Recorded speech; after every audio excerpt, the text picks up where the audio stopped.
आणि इथे सुद्धा अनेक लोकांना त्यांचं नाव जे आहे ते मतदार यादीत सापडत नाहीये, त्यांचा बूथ कुठे आहे ते त्यांना सापडत नाहीये. असेच एक नागरिक आपल्याबरोबर आहेत, मतदार आहेत. काय नेमकं झालेलं आहे? ये 216 की फाइल नहीं मिल रही है। हम लोग यहाँ 1 घंटों से भटक रहे हैं। ये कभी ये बोल रहे हैं इधर जाओ, कभी उधर जाओ।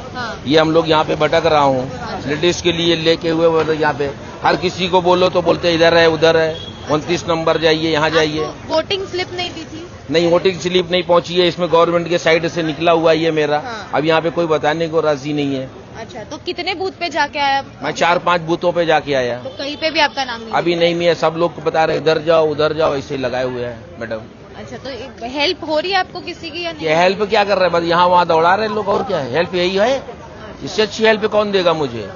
इधर दौड़ाओ, यहाँ जाइए वहाँ जाइए, बस इतना ही चाहिए। कितना हेल्प चाहिए, बहुत है हमारे लिए। गवर्नमेंट को धन्यवाद, आपका भी धन्यवाद, थँक्यू व्हेरी मच। त्यांचं म्हणणं आहे की त्यांचं मत जे आहे ते त्यांना, त्यांचं नाव जे आहे ते त्यांना मिळत नाही, त्यांना कुठे जाऊन मतदान करायचंय हे त्यांना कळत नाहीये. आपण त्यांना पण विचारून बघूयात काय झालं नेमकं. मॅडम, इथे बरेच जण येत आहेत, पण या लिस्टमध्ये ना बरोबर नावं दिलेली नाहीयेत आणि प्रत्येकांना बराच वेळ झालं की ते शोधतायत. परत 2 दिवस झाले लोक वाट पाहतायत की त्यांना लिस्ट आणि घरी भेटेल म्हणून रिसीट, पण काही जणांनी चुकीचे रिसीट दिलेले आहेत आणि काही ठिकाणी नावच भेटत नाहीयेत आणि जे पण चुकीचे रिसीट दिले ते त्यांच्यावर मतदान केंद्र सापडत नाहीये त्यांना. चुकीचे रिसीट म्हणजे चुकीचे नंबर म्हणजे वॉर्ड नंबर, बूथ नंबर वगैरे. हा, आता ज्यांचे यायला पाहिजे ते वेगळे दिलेले आहेत आणि खूप बरेच जणांना प्रॉब्लेम झालेले आहेत आणि काही जणांची नावच कट आहेत. काहीच्या मुलांचं नाव कट आहे, काहीच्या आईचं नाव कट आहे. तर असं काहीतरी आहे. तर मॅडम, काय प्रॉब्लेम आहे माहित नाही, जरा बघा काय सरकार. याच्या आधी असं झालंय कधी? याच्या आधी अगोदर तेवढं नव्हतं झालं, पण आज तर बराच गोंधळ आहे. लोक फिरतायत इकडे तिकडे, या वॉर्डमध्ये त्या वॉर्डमध्ये. प्रत्येकांना एक ठराविक ठिकाण सापडत नाहीये. तर प्लीज जरा काहीतरी त्याच्याबद्दल सोल्युशन काय निघतंय का बघा आणि रिझल्ट काय निघतात ते पण त्याच्यावर पण डिपेंड आहेत. कारण मुश्किल वाटतंय की म्हणजे जे कॅन्डिडेट खरंच आहेत, जे निवडून येणारे आहेत, तर त्यांचे मग प्रॉब्लेम होतात. स्पेसिफिक कॅन्डिडेटच्या भागांमध्ये, वॉर्डमध्ये असं झालंय का जनरली तुम्हाला हे बघा?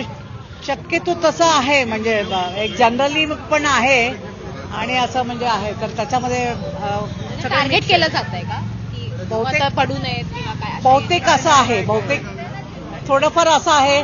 कारण थोडंफारांची नावं अशी आहे की ते त्यांनी तिथे जाऊन मतं देऊच नाही असं पण केलेलं आहे. तर असं काही आहे. तर थँक्यू व्हेरी मच. काय सांगाल जनरली, आता तुम्ही बघताय निवडणुकीचं सगळं वातावरण, काय गरज आहे मुंबईला या घडीला? एक नागरिक म्हणून काय वाटतं? एक नागरिक म्हणून हे बघा, सत्तेमध्ये म्हणजे आता बऱ्याच जणांनी सत्ता भोगलेल्या आहेत. मला तर असं वाटतं जे पण आता पाठीमागचे आहेत त्यांना मला वाटतं पुढे येण्याचे चान्सेस द्यावेत आणि जे खरंच कार्यकर्ते आहेत आणि होऊन गेले आणि ते खरंच डॅशिंग आहेत त्यांची सत्ता यावी, एवढंच माझं मत आहे. बस, बाकी थँक्यू व्हेरी मच. सत्ता पालट व्हावी असं? डेफिनेटली सत्ता थोडंफार तर व्हायला, बदल तर हवाच असतो ना प्रत्येकांना. प्रत्येक नागरिकाला बदल हा हवाच आहे, कारण ते इतके वर्ष वगैरे आहे चाललेले आहेत वगैरे. तर असं आहे मॅडम. आणखीन काही नागरिक आहेत, मतदार आहेत, ज्यांना त्यांना कुठे मतदान करायचं हेच माहिती नाहीये.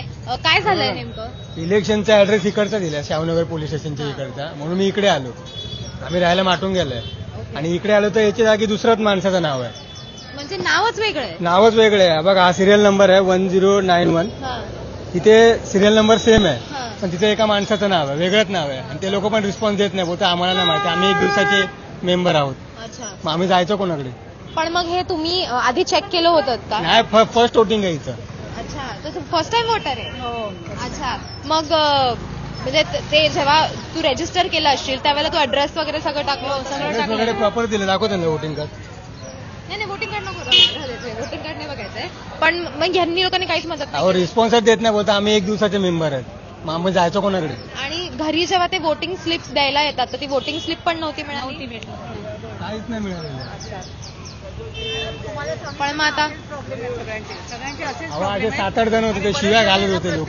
रिस्पॉन्स, हा, पोलीस पण रिस्पॉन्स देत नाही आणि ते लोक पण रिस्पॉन्स देत तर तुमचं ना, म्हणजे तुमचा पत्ता तिकडचा असेल तर वोटिंग तुमचं तिकडे इकडे येणं पाहिजे. अपेक्षित. हा, हे चुकीचं झालंय ना. आणि इथे पण दुसऱ्याचं नाव आहे. अच्छा, वोटिंग करायचं का नाही? स्थानिक नेत्यांशी वगैरे बोलण्याचा प्रयत्न केला का की आम्हाला नाही मिळत आहे ना? नाही, कोणाशी बोलणं, नेत्यांशी कोणाशी काय बोललो नाही. तरी एकदा तिथे चेक करतो परत. आता सगळ्यांनी कुठे कुठे जायचं माणसाने?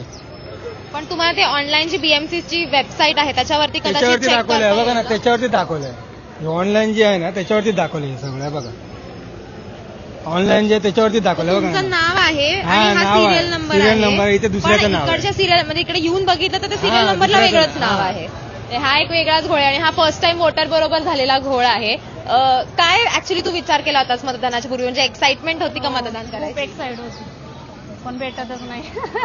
मग हे सगळे प्रचार बघितलेस तू, हे सगळे जे करत होते ते तू काय म्हणजे मतदान करण्यापूर्वी आपल्या डोक्यात एक विचार असतो ना, तर तू काय विचार करून मतदान करणार आहेस जर तुला करता आलं आणि तुझं नाव सापडलं तुला तर?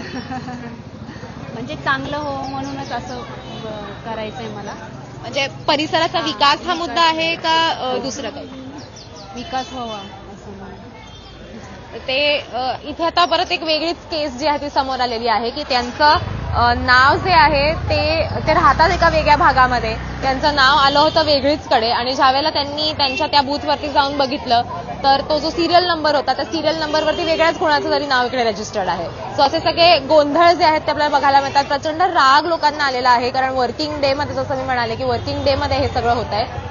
हे सगळे जे अपडेट्स आहेत छोटे छोटे ते घेऊन आम्ही तुमच्यापर्यंत येत राहणार आहोत. धारावी भागामध्ये आपण आता होतो, इतर भागांमध्ये सुद्धा आपल्याला अशाच प्रकारचे घोळ जे आहेत ते बघायला मिळतात की मतदार याद्यांमध्येच घोळ झालेले आहेत.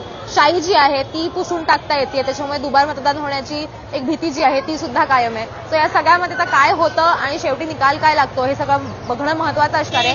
पण नागरिक जे आहेत किंवा मतदार जे आहेत ते नक्कीच सगळे डेफिनेटली इरिटेट झालेले आहेत आणि ते आपल्याला त्यांच्या बोलण्यातनं आणि त्यांच्या प्रतिक्रियांमधनंच समोर येत आहे.